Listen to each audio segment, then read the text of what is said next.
Mesdames et messieurs, bonsoir et bienvenue à votre émission Mon milieu, mes services. Ce soir, nous allons discuter de l'impact de la télévision communautaire dans sa région. Et pour en discuter, nous sommes avec Michel Fréchette, président du conseil d'administration de la télévision communautaire de Grande-Rivière. Monsieur Fréchette, bonsoir. Bonsoir à tous. Comme j'ai parlé dans l'intro, on va discuter de l'impact. Donc, comment une télévision communautaire est organisée? Au départ, merci de me donner cette occasion d'apporter un effet de loupe sur notre organisme qui, à mon avis, est très important pour la dynamique de notre développement collectif dans notre région, ou du moins dans sa surface de couverture, dans son rayon d'action. Au départ, c'est une OBNL, donc elle est pilotée par un conseil d'administration. Ces gens, les administrateurs sont élus au niveau de l'Assemblée générale qui se déroule une fois par année. À tour de rôle, il y a des mutations, il y a des rotations dans les élections pour ne pas avoir tout le monde en même temps qui soit est à remplacer ou soit démissionne. Donc, de ce côté-là, c'est un conseil d'administration qui représente si on veut, les gens de notre milieu. Donc déjà, la télévision communautaire, par son CA, représente son milieu. L'autre chose, c'est elle fait appel à des membres, donc il y a des cartes de membres qui sont possibles d'acheter pour supporter financièrement en partie l'organisme. En plus de ça, à l'intérieur du conseil d'administration, nous avons établi qu'il y aurait certains comités plus spécialisés. Donc, on a déjà en place un comité de programmation et un comité de financement, donc qui sont des organismes consultatifs qui se rapportent au conseil d'administration pour prise de décision. Et le tout repose pour l'essentiel et pour le plus significatif sur une équipe de professionnels, une équipe de ressources humaines et aussi un inventaire technologique, un inventaire technique avec des locaux. Donc, ce n'est pas une mince affaire que d'avoir une entreprise d'économie sociale avec autant de technologie, avec autant de structures et avec des standards de production et des standards de réalisation qui sont aussi élevés. Parce qu'on doit respect à notre population. Donc, nous essayons tous ensemble d'avoir la meilleure vision et le meilleur reflet de notre image collective à l'intérieur de la télévision communautaire. Voilà. Donc, c'est un organisme, si on veut, comme plusieurs OBNL, mais avec une sorte de monopole pour l'instant, parce qu'il n'y a pas énormément de télévisions communautaires qui desservent notre communauté. On a Télévague un peu plus loin, on a Télégaspé, mais on travaille tous ensemble. Donc, on est une sorte de famille, mais avec des territoires assez bien desservis ou assez bien délimités. Voilà. D'ailleurs, les télévisions communautaires, il y en a partout dans la province. C'est quoi son importance? Si on veut, par l'expérience d'avoir assisté par 2 fois au congrès de la Fédération des télévisions communautaires autonomes, c'est quand même assez impressionnant de voir qu'il y a plus de 40 télévisions communautaires qui desservent, qui recouvrent l'ensemble du Québec. C'est exceptionnel dans la mesure où c'est véritablement un produit généré par le milieu. Ce n'est pas quelque chose qui vient d'en haut vers le bas, c'est quelque chose du bas qui décide de se représenter lui-même à travers des instruments de communication, au même titre qu'il y a des radios communautaires, au même titre qu'il y a des publications écrites communautaires. Les télévisions communautaires représentent véritablement l'évolution de leur milieu. Ce qui a été assez surprenant, parce qu'il y a eu un congrès à Ottawa auquel j'ai pas pu assister, mais c'est la densité des télévisions communautaires au Québec par rapport à l'ensemble du Canada. On est exceptionnellement bien desservi par les télévisions communautaires et on ne le dira jamais assez. Pour moi, c'est une sorte de vitalité dans le milieu que d'être capable d'avoir ce regard, contrairement aux grands diffuseurs que sont peut-être TVA ou Radio-Canada, d'avoir cette possibilité de rapprochement de notre communauté au-delà des événements qui sont d'intérêt soit régionaux ou soit nationaux. Nous, on a véritablement le local en termes, avec bien entendu la respiration de l'extérieur vers nous, mais nous sommes la représentation de ce qui se passe chez nous. Et ça, c'est pour moi un domaine de responsabilité incroyable parce qu'on a le jugement de la population à chaque seconde. On peut pas dire ça s'est passé en Syrie et ça me dérange pas. Là, ça me dérange parce que ça se passe soit à Cap-d'Espoir ou soit à Grande-Rivière ou soit sur notre territoire, que ce soit à Port-Daniel. Alors, on a cette complicité avec les événements du milieu, mais on doit toujours demeurer, en termes de code d'éthique, on doit toujours demeurer dans la marge de la crédibilité et sans être dans la neutralité absolue, avoir une vision tout à fait équilibrée des événements. Okay? Et ça, c'est tout un travail de discipline, à mon avis, et d'intelligence de la part de la télévision communautaire. Le conseil d'administration est très, très attentif à tout ça, et c'est pas pour rien qu'il y a un comité de programmation.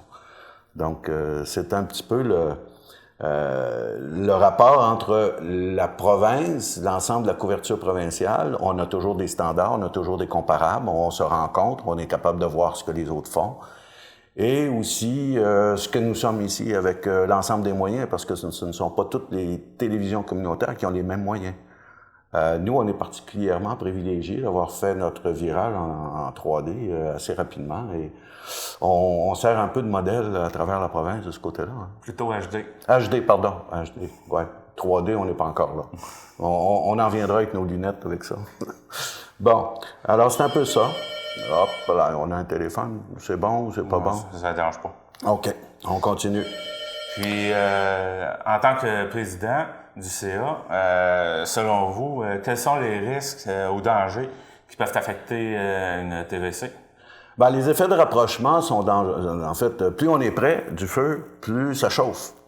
Quand on s'éloigne, ben là, on est capable de prendre une certaine distance d'analyse et tout ça. Donc, il y a des phénomènes qui se passent de mon point de vue de président. Je dois bien le dire, j'en ai pas encore discuté en totalité avec les autres membres du conseil d'administration, de la direction et des employés. Mais ma vision des choses, c'est qu'il y a certains dangers au niveau, si on veut, de l'appropriation du média. Certains pourraient penser qu'on doit les desservir en priorité et avant toute chose, alors que nous connaissons la réalité de l'ensemble de notre territoire à desservir. Donc, de ce côté-là, il faut continuellement avoir un dialogue très constructif avec tous nos partenaires et tous nos représentants dans notre région, d'équilibrer les choses. L'exclusivité, ça se négocie, mais il y a quand même des limites parce qu'on est une télévision communautaire. Donc, on a aussi ce danger, d'une certaine façon, de mobiliser une sorte d'exclusivité et de perdre de l'autre côté ceux qui ont été exclus. Alors, il faut continuellement conserver notre équilibre et ça a un impact direct sur les sources financières avec lesquelles on peut travailler, dans le sens que c'est sûr, donner une exclusivité à des partenaires, ça devient plus payant peut-être pour eux, mais qu'est-ce qu'on perd de l'autre côté? Ça, c'est autre chose au niveau de l'ensemble de la couverture financière, parce que on doit quand même conserver dans la compréhension générale qu'il s'agit d'une télévision communautaire. Donc, tout le monde y a droit d'une certaine façon. L'autre élément qui me travaille depuis que j'ai accepté d'être président, c'est que nous sommes un lieu d'apprentissage. Nous recrutons des jeunes, nous voulons recruter toute la population, parce que la télévision appartient à tous, d'une certaine façon. Et ça, il faut comprendre qu'on ne peut pas faire des standards de production à la CNN ou à la Radio-Canada ou à d'autres postes qui ont d'autres moyens à tout coup. On essaie d'augmenter continuellement, et je le vois dans les prestations par l'ensemble des ressources, une très belle qualité d'image. La technologie est là, mais aussi un apprentissage du langage de l'information. On a On a mis avec nous une couverture journalistique avec M. Thierry Haroun et Mme Marianne. C'est pas pour rien, dans le sens où nous devons tous apprendre de notre milieu et la télévision sert de laboratoire. Donc, de s'attendre 100% du temps, d'avoir 100% des émissions du type National Geographic ou du BBC, on n'a pas les moyens, mais on a la volonté d'arriver à bien représenter notre milieu et les problématiques de notre milieu. Parce que ça, c'est une autre question qui est difficile à aborder en ce qui me concerne. Jusqu'où allons-nous dans la couverture des événements politiques? Et c'est effectivement, comme je dis, à la guerre qu'on juge les soldats, c'est en faisant des pratiques véritablement au niveau de ces événements-là qu'on arrive à bien maîtriser le degré d'engagement qu'on peut avoir dans ce type d'événement-là. Donc, il y aura toujours, puisque il y a des événements qui vont se profiler dans les prochains mois, il y aura toujours une sorte de lecture de prudence. Et le conseil d'administration est là d'une certaine façon aussi pour tempérer, puisqu'il il représente la population. Donc, il sait les zones qui sont les plus sensibles ou les plus difficiles ou si ça va bien, ça va bien. Donc, on a une bonne lecture des événements, mais il faut se rapprocher, il faut avoir une bonne communication constamment de ce côté-là. Voilà. Puis, selon vous, c'est quoi la vision, votre vision pour ce qui s'en vient avec les TVC?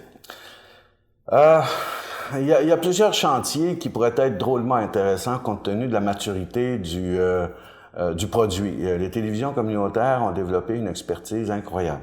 On le voit à chaque congrès. De plus en plus de maturité, de plus en plus de vision, je dirais, organisée, systémique. Si bien que j'oserais penser que dans les prochaines années, on pourrait réfléchir à ce qu'on pourrait faire comme au niveau de l'international. Je vous ai dit tantôt que la couverture au niveau du Québec, elle est extrêmement dense en termes de télévision communautaire. Si bien qu'il y a un potentiel pour moi de faire télévision communautaire sans frontières. Ça deviendrait possiblement un axe d'intervention pour promouvoir le rapprochement dans des situations difficiles où il y a eu des catastrophes, il y a eu un tas de choses où on pourrait importer directement ou exporter directement l'ensemble de la technologie, un savoir-faire dans nos communautés qui, un peu partout sur la planète, peuvent avoir des difficultés à communiquer, que ce soit pour la formation, que ce soit pour l'information. Donc, pour moi, c'est dans le domaine du faisable parce que j'ai l'expérience de l'international et j'ai vu tellement de situations où on pouvait intervenir rapidement avec des bénéfices directs sur les règlements de conflit ou du moins améliorer les conditions de vie. Ça deviendrait une piste pour moi à poursuivre. L'autre élément, c'est d'amener de plus en plus nos jeunes à la télévision. Je pense que notre avenir se joue dans la reprise en main par nos jeunes d'une programmation qui leur convient. Est-ce qu'on est capable, avec les moyens dont on dispose, de faire ça? Certainement avec les commissions scolaires, certainement avec des organismes qui sont liés à nos jeunes, qu'on pourrait agir comme un filtre ou du moins une plateforme de réalisation. Nous le tentons avec le domaine juridique. Et on verra ce que ça va donner d'être une espèce de porte-parole ou de vitrine d'exposition d'informations.